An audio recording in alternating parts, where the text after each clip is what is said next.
Habib media ও Shiakhala TV, আমি শেখ হাবিব রয়েছি আপনাদের সঙ্গে। আমি এই মুহূর্তে বসে চণ্ডীতলা থানার ভিতরে দেখতে পাচ্ছেন, থানার ভিতরে আছি। আগামীকাল মানে গতকাল বেগমপুরে অভিযান চালান, ওখান থেকে 350-400 কিলো বাজি উদ্ধার হয়। বিভিন্ন রকমের বাজি, বোমবাদার সরঞ্জাম, বারুদ সহ উদ্ধার করে চণ্ডীতলা থানা প্রশাসনের সহযোগিতায়। তার সাথে সাথে পাশে আরও একটা সূত্রের খবরে 8টা ব্যাটারি বিভিন্ন গাড়ি বা ট্রাকের উদ্ধার হয়। বিভিন্ন রাজ্যে বিহারে বাড়ি 2 জনকে গ্রেপ্তার করেন চণ্ডীতলা থানা প্রশাসন। ওনাদের হারে আগামীকাল কোর্টে ফুটেজ করবেন।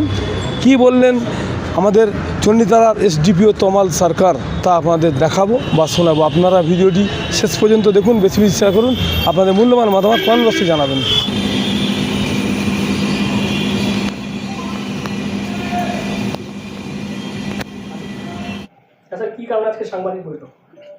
আজকে মেনলি দুটো ইস্যুতে এখানে আমরা সবাই একত্রিত হয়েছি।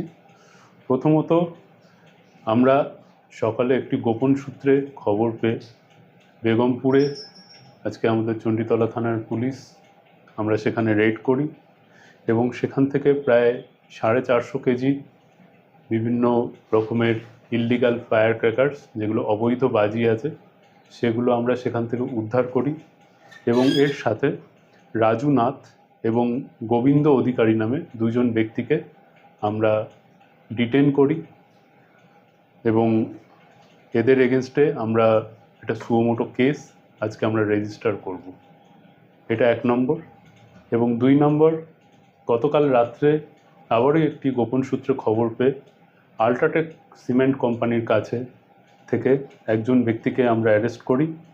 তার নাম অভয় কুমার অ্যালায়েজ গোলু কুমার, এবং তার কাছ থেকে আমরা 8টি বিভিন্ন কোম্পানির ব্যাটারি আমরা উদ্ধার করি। হ্যাঁ, লরি বা অন্যান্য যে সমস্ত ট্রাক আছে সেগুলোরই ব্যাটারি। এটা মেনলি ব্যাটারিগুলো চুরি হয়ে যাওয়া, তো সেটার বেসিসেও আজকে আমরা এটার এগেনস্টও একটা সুমোটো কেস আজকে আমরা লঞ্চ করব। 8টা ব্যাটারি আমরা এখনো অবধি উদ্ধার করতে পেরেছি। এরপর আমরা কেস স্টার্ট করে তাকে আমরা পিসি নেব, রিমান্ডে নিয়ে তাকে জিজ্ঞাসাবাদ করে এরপরে আমরা পরের স্টেপে আরও এগোবো, যে সে অন্য কোথাও এ ধরনের কোনো চুরির সাথে যুক্ত ছিল কিনা বা তার অন্যান্য কোনো গ্যাং বা সঙ্গী ছিল কিনা, সেগুলো আমরা পরবর্তী পর্যায়ে আমরা এগুলো দেখছি। না, ইনি লোকাল। এনার বাড়ি হচ্ছে মধুকুণ্ড, বিহারে। ভিন রাজ্যে।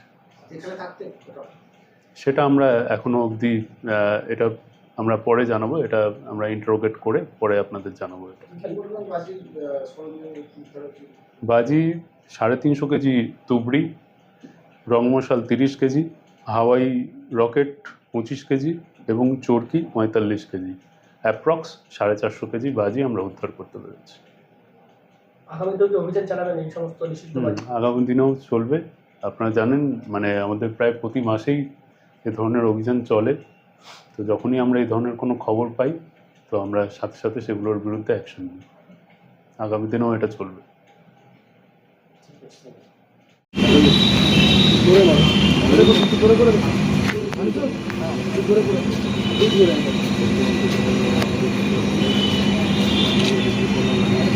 লাইটের